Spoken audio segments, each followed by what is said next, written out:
Waalaikumsalam warahmatullahi wabarakatuh. Alhamdulillahirabbil alamin wassalatu wassalamu ala asyrafil anbiya'i wal mursalin wa ala alihi wa ashabihi wa barik wa sallim ajmain. Amma ba'd. Halo teman-teman, perkenalkan Kakak Kak Abida yang akan mengisi forum pada kesempatan kali ini. Teman-teman boleh panggil Kak, Mbak, Teteh, terserah. Asal jangan panggil bapak saya. Dia lagi kerja guys, jangan dipanggil, repot nanti. Nah, sedikit info nih bagi teman-teman gitu ya, untuk perkenalan juga. Saat ini kakak adalah seorang mahasiswa semester 5 di salah satu perguruan tinggi di Surabaya Utara. Selain kesibukan kuliah, kakak juga aktif berperan di sebuah organisasi sosial yang bergerak di bidang pendidikan dan juga kesejahteraan sosial. Teman-teman, ada salah satu hadis riwayat Bukhari yang berbunyi, ada dua kenikmatan yang banyak manusia itu tertipu olehnya. Yang pertama adalah nikmat sehat, dan yang kedua adalah nikmat waktu luang. Terkadang manusia dalam keadaan sehat, namun dia tidak memiliki waktu untuk mempersiapkan perbekalan di akhirnya kelak. Terkadang juga manusia memiliki waktu luang, namun dia tidak dalam keadaan sehat. Nah, apabila terkumpul dalam diri manusia kedua hal tersebut, nikmat sehat dan juga waktu luang, maka sungguh akan timbul rasa malas pada diri mereka untuk mengerjakan amalan ketaatan. Dan mereka inilah adalah manusia-manusia yang tertipu dan terpedaya yang disebutkan dalam hadis riwayat tersebut. Pertanyaannya teman-teman, kira-kira nih, apakah kita semua yang ada di dalam forum ini saat ini termasuk dalam manusia yang tertipu? Dan emangnya dampaknya sejauh apa sih kok sampai mereka dikatakan manusia yang tertipu gitu ya? Hari ini kurang lebih 15 menit ke depan kita akan membahas sebuah materi yang berjudul memanfaatkan waktu luang dengan baik. Harapannya dengan adanya materi ini kita semua bukannya terperdaya gitu ya, tapi kita justru termotivasi dan secara sadar memanfaatkan waktu yang kita miliki dengan lebih baik lagi. Oke ya teman-teman?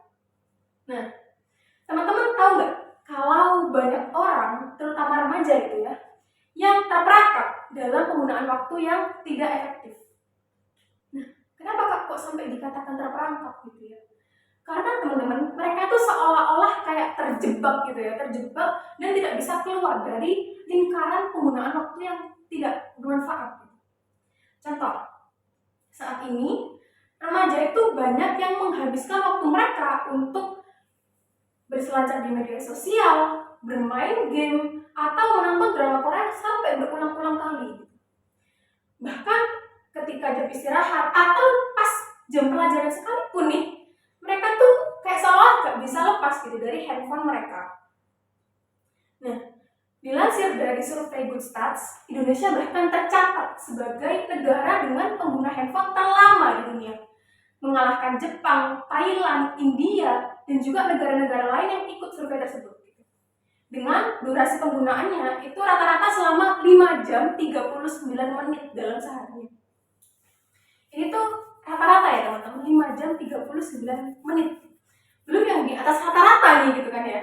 Sesepuh atau apa ini kan, saya juga bingung gitu ya ngomongnya di atas rata-rata, tapi ya gitulah ya gitu. Itu bisa sampai, ada yang sampai 8 jam, 9 jam, bahkan lebih teman-teman. Nah, bayangin waktu segitu banyaknya yang sebenarnya bisa kita manfaatkan untuk namanya kegiatan-kegiatan yang bermanfaat, itu kayak seolah-olah hanya untuk wabil khusus menggunakan handphone. Itu tuh ya, kalau misalnya kita traveling pakai mobil dari Surabaya udah sampai Bandung teman-teman, kita udah bisa makan somai Bandung, bisa keliling gedung sate, dan kalau beruntung kita bisa ketemu AA Ridwan Kamil gitu kan, bisa foto sama AA Ridwan Kamil. Ini kelihatannya lebih seru gitu ya daripada yang sebelumnya gitu kan. Bahkan teman-teman, Dr. Anne Lengki, seorang pakar kecanduan terkemuka, itu dia menyebutkan bahwa handphone ini itu dapat membuat kita sebagai dopamine junkies atau pecandu dopamin, teman-teman, yang merupakan zat kimia dalam tubuh kita yang berfungsi untuk memicu rasa bahagia. Hal ini karena menurut si dokter Anne ini ya, karena handphone ini itu dapat menawarkan hal-hal yang dapat memproduksi dopamin secara instan atau secara mudah dan cepat. Seperti contohnya sosial media yang menawarkan kita berbagai informasi terupdate, bahkan tiap detik menitnya gitu itu udah ada informasi-informasi terbaru gitu kan ya. Netflix dengan berbagai pilihan tontonan yang menarik yang seolah-olah nggak ada habisnya gitu tiap harinya, dan berbagai macam game online itu yang seru gitu. Nah, kita nggak perlu untuk bersusah payah, bercucur keringat gitu ya untuk mendapatkan hal-hal tersebut. Tapi kita hanya butuh tap, swipe di layar handphone kita udah dapat teman-teman asupan dopamin, atau ya bisa dibilang kita bisa bahagia gitu ya dalam hitungan detik aja gitu. Padahal teman-teman, masa remaja atau masa dimana kita memiliki potensi yang sangat besar, yang begitu besar, itu harusnya kita manfaatkan masa-masa ini dengan sebaik-baiknya. Mengapa? Karena teman-teman, remaja yang tidak memanfaatkan waktu masa mudanya dengan baik itu akan dihadapkan dengan dampak negatif di masa depan, baik duniawi maupun di akhirat kelak, teman-teman. Nah, secara duniawi, dampak negatif ini itu dapat berpengaruh pada kesehatan fisik dan juga karir mereka. Nah, beberapa dampak negatif dari banyak dampak negatif tersebut itu antara lain pertama, turunnya prestasi remaja di sekolah mereka. Nah, hal ini itu diperkuat dengan sebuah penelitian yang dilakukan oleh University of Michigan yang menyatakan bahwa remaja yang menghabiskan waktu untuk bermain game online atau menonton TV, Netflix, Viu gitu ya selama lebih dari 2 jam per hari itu cenderung lebih memiliki nilai yang lebih buruk dibanding remaja yang hanya menghabiskan waktu 1 jam atau kurang setiap harinya. Dampak yang kedua, teman-teman, remaja itu tidak akan berkembang atau bahkan mengalami kemunduran. Dr. Anna Lembke pun menyatakan bahwa obsesi kita nih terhadap dopamin instan yang diberikan oleh handphone itu membuat kita terus-menerus bergantung pada otak limbik kita yang mana bertugas dalam memproses emosi, daripada prefrontal cortex yang berfungsi untuk menentukan keputusan, problem solving, dan pembentukan karakter. Akibatnya apa? Akibatnya ketika kita dihadapkan dengan masalah yang kompleks gitu ya, kita tuh cenderung lari dari permasalahan gitu, tidak mampu menyelesaikan masalah, dan justru dikit-dikit itu mencari kebahagiaan instan tadi, dopamin instan tadi sebagai obatnya. Nah, artinya apa teman-teman? Artinya remaja itu tidak akan bisa berkembang. Dia tidak akan bisa memaksimalkan potensi yang ada pada dirinya, itu nggak bisa. Karena ya penggunaan otaknya udah beda gitu kan, yang satu emosional, yang satu ini problem solving dan lain-lain itu tadi. Begitu. Lalu kemudian dampak yang ketiga yaitu adanya ancaman kesehatan fisik dan juga psikis yang mengintai mereka. Menurut American Psychological Association, remaja yang seringkali menghabiskan waktunya untuk bermain media sosial atau internet di malam hari itu cenderung memiliki potensi besar untuk mengalami masalah kesehatan mental seperti depresi dan juga kecemasan. Selain itu, mereka juga berpotensi untuk mengalami gangguan tidur, teman-teman. Yang ini juga akan berpengaruh pada kesehatan fisik dan juga psikis mereka. Nah, contoh realnya teman-teman, di Tiongkok itu ada seorang remaja laki-laki bernama Chen. Dia ini terkena stroke. Nah, setelah punya usut, ternyata Chen ini memiliki hobi nonton drama Korea gitu. Setiap hari di tempat tidurnya. Ditambah lagi, dia itu memiliki pola hidup yang kurang sehat gitu kan. Nggak olahraga, banyak berbaring di tempat tidur, pola makannya nggak karuan gitu. Makanan cepat saji, gitu-gitu isinya. Akhirnya dia terkena stroke. Nah, dokter yang menangani Chen ini itu sampai bingung gitu. Orang-orang yang terkena stroke ini itu biasanya tuh orang-orang umur 50 tahunan ke atas. Sedangkan Chen ini tergolong sangat muda, teman-teman, 19 tahun umurnya. Bayangin, umur 19 tahun dia udah mengalami penyakit orang-orang umur 5 tahunan. Itu kan udah lumayan gitu ya. Akibatnya ya masa mudanya Chen ini harus dihabiskan dengan pengobatan dan pemulihan. Sayang banget gitu, masa muda dengan banyaknya potensi yang dimiliki justru dihabiskan untuk masa-masa pengobatan, masa-masa pemulihan. Nah, teman-teman, saya izin minum dulu bentar ya. Saya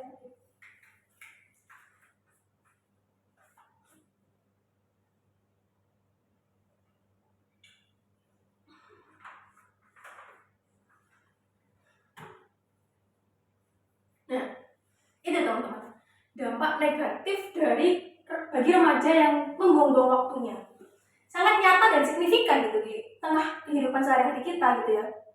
Tapi tahukah teman-teman bahwa dampak negatif ini itu gak hanya mengintai kita di dunia loh, tapi juga di akhirat teman-teman.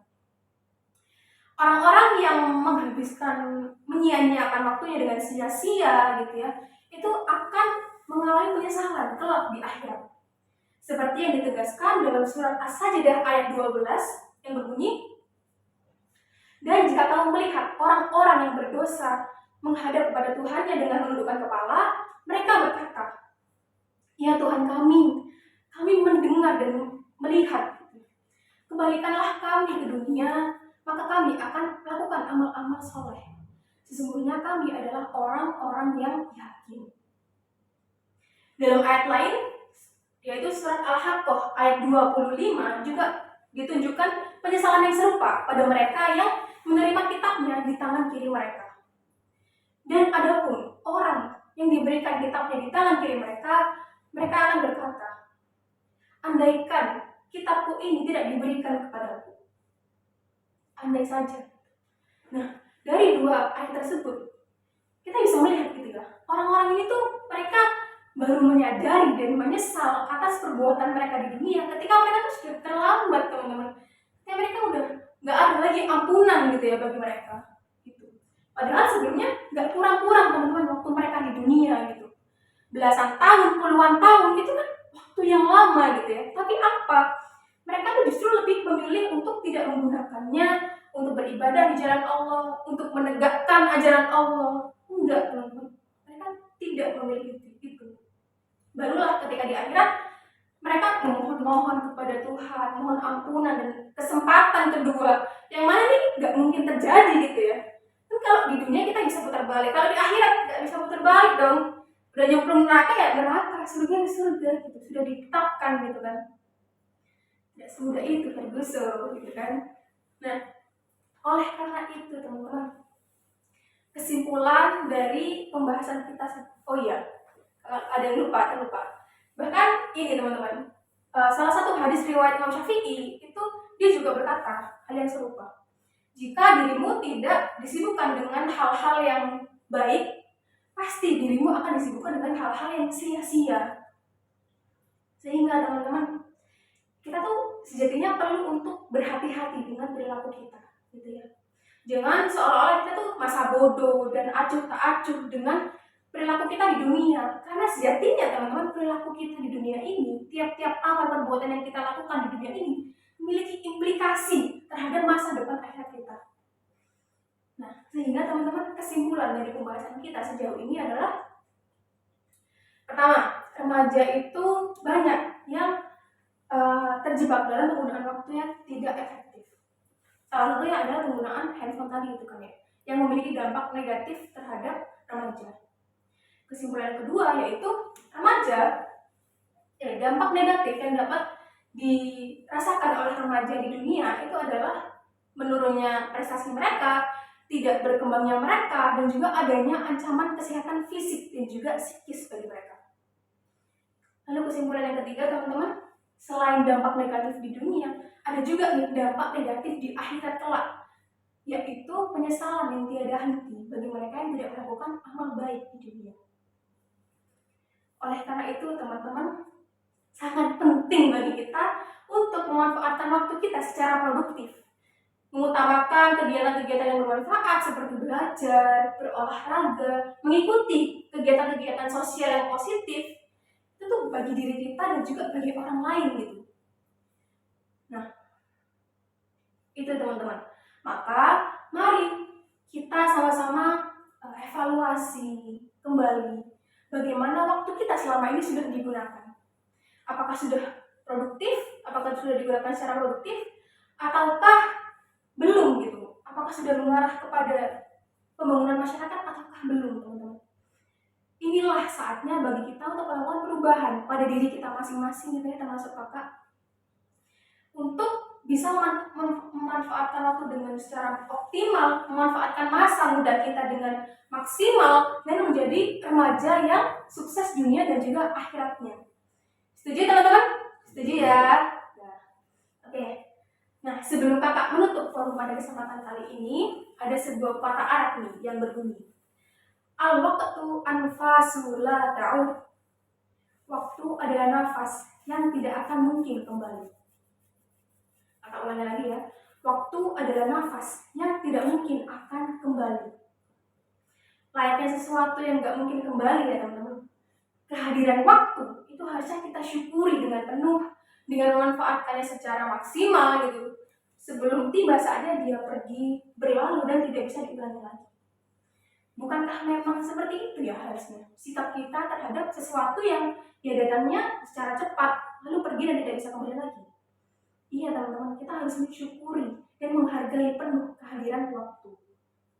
Itu saja mungkin yang bisa kakak sampaikan, yang bisa kakak sharingkan dengan teman-teman pada kesempatan kali ini. Semoga waktu yang kita luangkan untuk belajar agama pada hari ini bisa membawakan manfaat pada kita semua, menjadikan kita semua yang hadir dalam forum ini menjadi remaja yang bijak gitu ya, menggunakan waktu luangnya dan dapat memberikan manfaat kepada masyarakat. Amin, amin, amin ya rabbal alamin. Oke, kakak tutup forum pada kesempatan kali ini dengan doa kafaratul majelis. Subhanallahumma wa bihamdika asyhadu an la ilaha illa anta astaghfiruka wa atubu ilaik. Assalamualaikum warahmatullahi wabarakatuh. Waalaikumsalam.